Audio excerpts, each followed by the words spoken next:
Masih menghidupkan pagi anda di Malaysia hari ini, dan di segmen kali ini Haziq, kita nak berbincang sedikit sebanyaklah tentang Lailatul Qadar dahulu baru raya. Mungkin sekarang ni ramai yang macam dah lupa. Ni hujung-hujung ni, ini antara tempoh getir yang kita, kalau kita mengejar pahala, ini yang paling afdal sekali. Tapi kita sibuk beraya. Ya, bukan pasal sibuk beraya, sibuk argue ni. Bila nak raya? Jumaat ke Sabtu? Jumaat ke Sabtu? 29 hari ke 30 hari kita berpuasa. Tapi sebenarnya siapa yang baru bangun tu? Alam untuk dah kita terlepas lama. Ingat, alam untuk kita sedar yang setuju? Kalau kita beraya hari Sabtu, kita tetap kena berpuasa sehingga 30 hari sampai hari Jumaat. Dan kita boleh kejar lagi malam Lailatul Qadar. Jadi hari ini kita bersama dengan Datuk Dr. Zahazan Muhammad, seorang pendakwah bersama dengan kita hari ini. Assalamualaikum, Datuk. Waalaikumsalam warahmatullahi wabarakatuh. Ya, hari ini 28 Ramadan. Ya. Dan malam ini adalah malam ke-29. Ya. Betul-betul. Ya. Dan malam ganjil adalah malam yang dikatakan adalah malam Lailatul Qadar. Antara malam 21, 23, 25, 27, 29. Betul. Betul. Jadi apa sebenarnya antara tanda-tanda malam itu adalah malam Lailatul Qadar? Haziq, Sofia dan para penonton ini boleh kata sekian. Pertamanya ini merupakan satu anugerah daripada Allah. Kita kena ingat ke mana pun bahawa ketika Nabi membincangkan tentang umur umat terdahulu, umur mereka panjang-panjang. Macam contohnya Nabi Nuh AS berdakwah saja 950 tahun. Bayangkan kalau 1/3 daripada umurnya, umur Nabi ini lebih daripada 2000 tahun. Lalu Allah beri pada mereka umur panjang macam tu, senang beribadah. Ya, kalau melakukan maksiat 100 tahun, 200 tahun, nanti ada masa untuk recover balik. Tengok kan? Tapi kalau tak sedar tu? Tapi bezanya kita, umat Islam umur kita pendek. Baru 60 tahun, 70 tahun dah meninggal dunia. Jadi satu anugerah Allah kepada umat ini, iaitu diberikan kepada kita umur yang pendek, tapi nilaian amalan tu besar di sisi Allah. Ada satu hadis tau, Haziq, Sofia, yang menggambarkan kelebihan umat Islam ni banding umat-umat dahulu. Dibandingkan An-Tasir Tabari berkata seorang bekerja daripada subuh sampai ke zuhur. Berapa jam? Jam 7, 8, 9, 10, 11, 12, 6 jam. Menjelang waktu petang tunggu nanti petang kau dapat habuan. Datang yang kedua pula bekerja daripada zuhur baru ke maghrib. Berapa jam? Pukul 2, 3, 4, 5, 6, 7, 6 jam juga. Menjelang waktu maghrib tunggu, nanti waktu malam kau dapat ganjaran kau. Tiba-tiba yang ketiga, pekerja yang ketiga tu datang beramal daripada maghrib isyak tak sampai 1 jam. Maka menjelang malam masing-masing diberi bahagiannya. Yang pertama 6 jam beri 1 bag saja rewardnya. Yang kedua bekerja 6 jam pun dapat 1 bag juga. Tiba-tiba yang bekerja setengah jam atau 40 minit iaitu maghrib isyak, dia beri 2 bag pahala ganjaran. Maka ketiga-tiga mereka argue depan Allah SWT. Ya Allah, macam mana ni? Kami kerja lama dapat 1, dia pun lama 1, dia kejap 2. Allah kata itu kelebihan aku. Aku beri pada siapa yang aku kehendaki. Jadi tuan-tuan, kelebihan yang ada pada kita umat Nabi Muhammad, iaitu beramalnya sedikit, pahalanya besar, 1000 bulan. Lebih daripada 1000 bulan. Khairun min alfi syahrin. Allah mengatakan lebih daripada 1000 bulan. Jadi tentulah seorang itu rugi kalau dapat ganjaran macam tu, dibagi jaminan, dia tak mau buat. Katalah Haziq, Sofia bekerja dengan majikan mana-mana lah. Majikan ni baik. Bagi pada pekerja dia reward. Lepas tu banyak kelebihan dia bagi. Dan jujur, orang kaya, kalau dia cakap percaya tak? Percayalah. Percayalah. Ramai pekerja dah dapat kelebihan itu. Dapat kereta, dapat pergi umrah, dapat apa kan? Dapat duit, dapat bagai-bagai peningkatan gaji. Ini kan Allah yang bagi pada kita macam-macam benda. Siapa bagi wajah handsome macam ni? Yang jelita seperti ini? Allah. Mata, telinga. Allah dah bagi kita proven segala nikmat yang dapat. Dia janji kita, kenapa kita tak kejar? Itu kerugiannya. Saya nak baca satu ayat dari tafsir Ibn Katsir ni. Sebelum pergi lebih jauh. Iaitu ayat 60 surah Al-Mu'minun. Bila Allah menyatakan wallazina yu'tuna ma atau wa qulubuhum wajilatun annahum ila rabbihim raji'un. Ada umat yang terdahulu, iaitu sahabat-sahabat Nabi ni, kalau mereka buat satu benda, di hujung buat itu mereka takut amalan mereka tak diterima oleh Allah. Ya, dah sembahyang malam, dah tahajud, dah baca Quran, dah sedekah, tapi mereka tetap ada jauh di lubuk hati itu terfikir Allah terima ke tidak. Ini namanya wajilatun. Jadi ketika ayat ini dibacakan, isteri Nabi Aisyah radhiyallahu anha, wanita yang salihah yang cerdik ini bertanya kepada Nabi, Rasul, agaknya ayat ini turun kepada orang yang buat maksiat kot. Orang tu berzina, mencuri, minum arak dan sebagainya. Kemudian dia buat benda-benda baik, agaknya dia tu kot. Nabi jawab, tidak Aisyah. Untuk siapa? Tidak. Ayat ni untuk orang yang beriman, yang beramal saleh. Dalam beramal saleh itu pun dia masih takut lagi tak diterima oleh Allah. Jadi itu sebab dalam Ramadan ni sebenarnya tuan-tuan, kita kesibukan dengan apa yang kita buru, dengan perkara-perkara bersifat hari raya, ialah silaturahim dan sebagainya, bagus. Tapi tolong jangan abaikan peluang-peluang yang ada ni. Itu sebab kalau kita tengok, saya sikit je nak sebut. Boleh. Seorang ulama terkenal daripada Cordova dahulu, namanya Ibn Hazm. Beliau berkata sebenarnya Nabi maksudkan itu, Nabi dahulu beritahu tepat tarikh Lailatul Qadar. Tapi kemudian Nabi sembunyikan kerana ada benda-benda disembunyikan supaya kita bersungguh-sungguh mendapatkannya. Allah sembunyikan dosa paling besar supaya kita elakkan semua dosa. Allah sembunyikan segala bentuk ketaatan yang paling utama yang menyebabkan kita dapat masuk syurga tanpa hisab supaya kita buat semua ketaatan. Dan Allah sembunyikan Lailatul Qadar supaya tinggal 10 hari ni kita isi betul-betul. Jadi kata Ibn Hazm, kalau Ramadan itu menjadi 30 hari, betul kata Nabi 21, 23, 25, 27, 29 itu kena target. Itu ganjil lah. Ganjil. Okey. Ya, dan ada tanda-tandanya. Menariknya ada tanda-tanda disebut Nabi ni, matahari terbit pada pagi keesokan tu dalam keadaan cahayanya redup je. Kalau malam itu kita bangun, kita rasa tenang, tiba-tiba rasa sayu, tak tahu kenapa. Sayu, rasa apa benda banyak sangat dosa aku, menangis tanpa sebab. Itu tanda orang tu dapat Lailatul Qadar. Masya-Allah. Jadi kata Ibn Hazm, kadang-kadang Ramadan itu 29 hari. Bila sendiri kau kena ingat, reverse balik ke belakang, ganjilnya adalah pada yang genap yang biasa kau kira. Jadi kalau Ramadan itu 29 hari, maka bersiap sedia tuan-tuan, sebenarnya genap yang dimaksudkan kata Ibn Hazm, ulama yang terkemuka di Cordova ini, ganjil tu iaitu 22, 24, 26, 28. Itulah ganjil yang dimaksudkan. Jadi daripada 21 sampai 29 tu setiap hari itulah betul-betul pecut. Betul. Dan satu lagi perkara saya nak sebut sebelum terlupa ya, Aziz ya. Sebenarnya istimewanya Islam ni, walaupun kita diberatkan puasa 30 hari, katalah 10 hari awal kita sibuk. Mungkin macam kita orang-orang muda, saya tak muda lah. Orang muda sibuk, orang ajak makan ke hotel, kawan ajak berjumpa dan sebagainya, tak apa. Reserve hari-hari akhir itu. Tengok kan?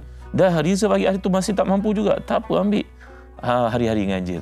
Tak boleh juga, jaga dua perkara, iaitu sembahyang isyak berjemaah, sembahyang subuh berjemaah. Baik.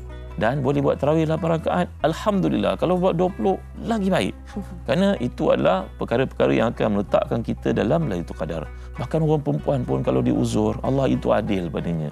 Ketika ditanya kepada para ulama, bagaimana pula perempuan yang uzur Maka seorang bernama Ibn Khubaysh berkata bahawa sebenarnya dengan dia berdoa macam Aisyah diajar oleh Nabi, Allahumma innaka afuwun tuhibbul afwa fa'fu anni, pun dia dapat sebahagian Lailatul Qadar. Kalau dia ada suami, ada anak, digalakkan untuk pergi ke masjid, mereka punya bahagian itu tak kurang sedikit pun mereka dapat. Isteri, ibu yang salihah pun dapat bahagiannya. Datuk, ada tak satu doa yang penting yang setiap umat Islam mesti orang kata sebutkan ketika tempoh Lailatul Qadar tu untuk mendapat orang kata penerimaan ataupun ganjaran pahala yang paling besar dalam tempoh ini? Satu daripadanya doa yang Nabi ajarkan tadi riwayat Tirmizi, Allahumma innaka afuwun tuhibbul afwa fa'fu anni. Ya Allah, engkau suka beri keampunan, berilah keampunan kepada aku. Dan indahnya perkataan bahasa Arab ni kalau kita tengok afa, ya, itu afa ni berarti menghilangkan. Lain daripada ghafur. Kalau ghafur ni menutup. Itu sebab ada keadaan di akhirat nanti, kalau seorang dimasukkan ke dalam syurga sekalipun, nanti Allah akan bagi dia lihat dosa-dosa yang pernah dia buat. Lalu dia malu, ya Allah, ya Tuhanku, macam mana kau dah masukkan aku syurga, tapi kau tunjuk dosa aku, malu ya Allah. Allah kata sebenarnya itu semua kan, aku tutup semua. Semua dihilang, dilupuskan. Itu kalau ditonjolkan. Tapi kalau kita doa bulan Ramadan ni, special Allah sebut atas lisan Nabi-Nya, mengajar kita untuk menyebut perkataan, ya Allah, engkau suka beri keampunan, hapuskan terus dosa aku, bagi jangan nampak langsung sedikit pun. Kerana perkataan afa ni kalau kita belajar bahasa Arab ni macam angin yang bertiup dekat padang pasir. Jadi kalau dia tiup padang pasir, esok landscape-nya berubah. Kemudian kita akan lihat padang pasir itu berubah lagi. Kerana angin yang bertiup itu afa namanya. Menghilangkan terus. Jadi indahnya perkataan yang digunakan Nabi, doa ni mesti amal. Allahumma innaka afuwun tuhibbul afwa fa'fu anni. Ingat macam mana banyak sekali pun dosa kita, kita bertaubat kepada Allah. Ya, bertaubat kita kepada dosa-dosa yang kita lakukan. Allah punya gembira atas dosa-dosa yang kita bertaubat itu, Aziz ya. Sofia diterangkan. Bayangkan Nabi menggambarkan ada seorang pergi ke padang pasir juga. Dia bawa unta. Atas untanya ada makanan, ada segala macam keperluan, tempat tidurnya, pakaiannya. Unta ni macam satu desert cruiser kan. Tiba-tiba dia pun penat, dia tidur, bangun, tengok untanya dah ahlan wa sahlan wa jalan. Dah hilang untanya. Bayangkan siapa nak selamatkan dia tengah padang pasir. Dengan ulaunya, maka sebut ulau.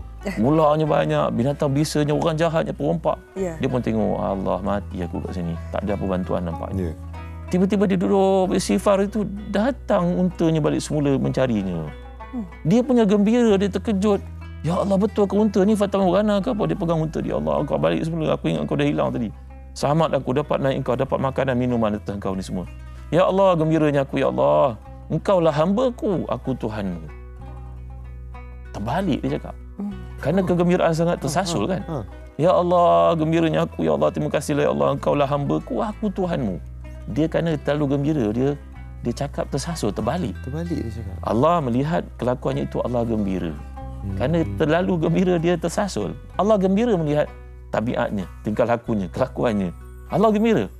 Tapi Allah lebih gembira sehari-hari, tuan-tuan perempuan, bila kita bertaubat daripada dosa-dosa kita berbanding dengan apa yang Nabi ceritakan itu. Jadi inilah masanya, ini peluangnya. Jadi Lailatul Qadar ini bukan setakat tambah amal. Usaha untuk berdoa pada Allah supaya dihapuskan dosa-dosa.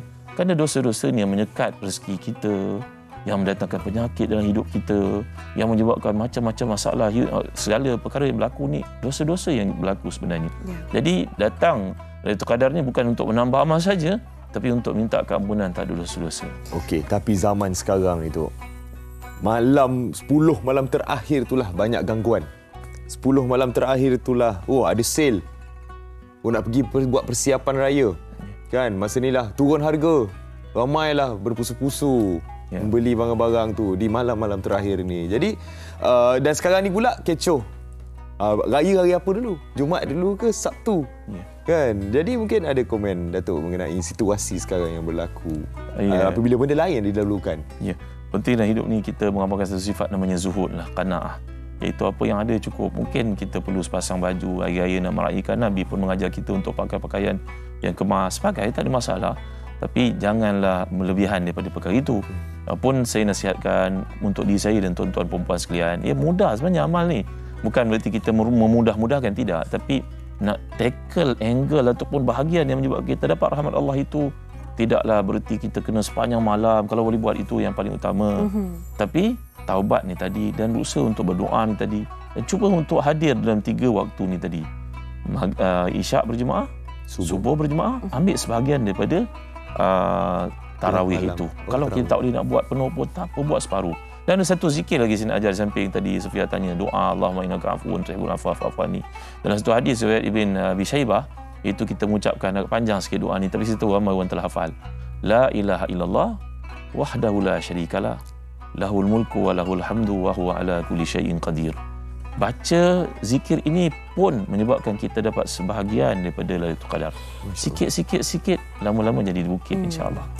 Datuk, akhir sekali saya nak bertanyakan soalan ini lah. Bagi mereka yang saya baru ini lihat di media sosial, ramai antara golongan orang tua yang uzur, sakit, yang mungkin tak dapat nak beribadah seperti dulu, dan juga wanita-wanita yang mungkin pada penghujung Ramadan ini datang pula uzur dan sebagainya. Jadi apakah antara cara untuk golongan-golongan ini untuk juga merebut dan menggandakan pahala dalam tempoh yang cukup penting Lailatul Qadar ini? Yang pertama tadi, banyakkan istighfar, minta ampun pada Allah. Astagfirullah. Yang kedua, la ilaha illallah wahdahu la syarikalah, lahul mulku wa lahul hamdu wa huwa ala kulli syai'in qadir. Yang ketiga, ucapkan selawat, Allahumma salli ala Muhammad wa ala ali Muhammad. Ya ibu-ibu, yang keempat, kalau kita tak boleh sembahyang berdiri, boleh sembahyang duduk. Tak boleh sembahyang duduk, boleh sembahyang atas tempat baringan pun boleh. Kita bahkan kalau mudahnya sembahyang sunat ni dalam kereta pun kita boleh sembahyang tau. Dekat traffic light boleh sembahyang duha. Ya, mudah. Sembahyang sunat tidak disyaratkan untuk menghadap kiblat, untuk berdiri. Tapi kena tutup aurat lah. Maknanya kita kena sembahyang itu dalam erti kata dalam kenderaan pun boleh sembahyang sunat. Berwuduk semualah. Berwuduk, ya. Jadi itu kelonggaran yang diberikan dalam Islam untuk kita. Jadi kaum ibu dan juga ibu bapa yang mungkin uzur pada waktu-waktu seperti ini, jangan lupakan, jangan lekang mulut kita daripada mohon keampunan kepada Allah Subhanahu Wa Taala. Ini menyebabkan, kata Imam Syafi'i lagi, sebenarnya malam itu punya kelebihan yang tersendiri, dan siang pun jangan kau abaikan. Mungkin malam kau tak sempat nak sedekah subuh, orang cerita pada ini dan sebagainya. Siang boleh transfer kan? Boleh online kan? Jadi siang pun bahagiannya sama juga, kata Imam Syafi'i, untuk kita teruskan sekinambungan hari-hari kebaikan ini, jangan kita abaikan. Masya Allah. Jadi gunalah peluang yang ada ni di hari-hari terakhir ni untuk kita kejar lagi malam Lailatul Qadar ni, yang mungkin bagaimana tadi Datuk cakap, akan ada beberapa orang yang berpeluang, yang untung boleh bertuah, yang boleh melihat malam Lailatul Qadar tu. Perkara ini disebutkan oleh para ulama tak menafikan ya. Aziz, ada orang yang kadang-kadang dia melihat pokok sujud. Ada orang dia perasan malam itu sunyi. Ada orang dia masa sejuk. Ada orang dia duduk dalam bilik gelap pun jadi terang. Ada orang dia dengar malaikat bercakap. Memang ini ada berlaku pada orang tertentu. Disebut di para ulama hadis ya. Dan ada pula yang melihat cahaya turun daripada langit. Lepas tu dia rasa syahdu, rasa sedih. Jadi ada berbagai kelebihan yang Allah berikan kepada manusia. Tapi dalam menariknya kata Al-Imam As-Sawi, kalau seseorang itu tak mempedulikan tanda-tanda itu kerana fokusnya sibuk beribadah dan dia tak nampak pun tanda-tanda itu. Dan tiba-tiba dia beribadah kena pada Lailatul Qadar. Dia dapat pahala lebih banyak daripada orang itu semua. Jadi mungkin doktor-doktor kat hospital merawat pesakit kan, memang tak sempatlah nak tengok tanda-tanda ni. Ya, polis yang sedang bertugas, terima kasih ya pada polis-polis yang bekerja masya-Allah menjaga keselamatan, tentera. Ya, cikgu-cikgu yang siang hari mungkin mengajar anak-anak sebagainya. Mungkin malam kita tak diberi tanda-tanda seperti itu. Usah risau, usah bimbang. Tanda-tanda itu kelebihan yang diberikan kepada orang tertentu sahaja. Mungkin kerana kelebihan-kelebihan yang ada pada dia yang tak ada pada orang lain, tapi beramallah pada perkara-perkara yang nyatakan tadi, pada 4 perkara tadi. Ambil berat sembahyang isyak berjemaah, ambil berat sembahyang subuh berjemaah, ambil berat untuk sembahyang tarawih walaupun sebahagian, dan ucapkan la ilaha illallah wahdahu la syarika lahu lahul mulku wa lahul hamdu wa huwa ala kulli syai'in qadir. Dan juga Allahumma innaka afuwun karim tuhibbul afwa fa'fu anni. Begitu juga Allahumma inni as'aluka ridhaka wal jannah wa a'udzubika min sakhatika wa nar. Selalu kita dengar dalam sembahyang tarawih. Insya-Allah tuan-tuan, hati yang baik itu akan menjemput rahmat Allah untuk datang, insya-Allah. Insya-Allah. Amin amin ya rabbal alamin. Semoga kita dipertemukan dengan malam yang lebih baik daripada 1000 bulan ni, iaitu malam Lailatul Qadar, insya-Allah. Niat, amalan dan doa kita akan diangkat dan semoga kita semua jangan lupa walaupun kemeriahan ingin beraya, tetapi ini juga tempoh yang sangat penting untuk kita mengejar pahala di Lailatul Qadar. Kita ucapkan terima kasih Datuk Dr. Zahazan Muhammad sumber dakwah sudi meluangkan masa. Terima kasih Datuk. Bagi kita selamat raya tu. Sama-sama insya-Allah. Ya, selamat balik kampung. Insya-Allah, terima kasih. Okey, kita ada satu bingkisan yang kita nak bawakan kepada anda. Berbuka puasa iftar di Putrajaya. Seronok tu. Pernah try? Belum lagi. Jom kita tengok. Kita masuk iftar bersama-sama. Tapi jangan iftar sekarang. Tengok je dulu.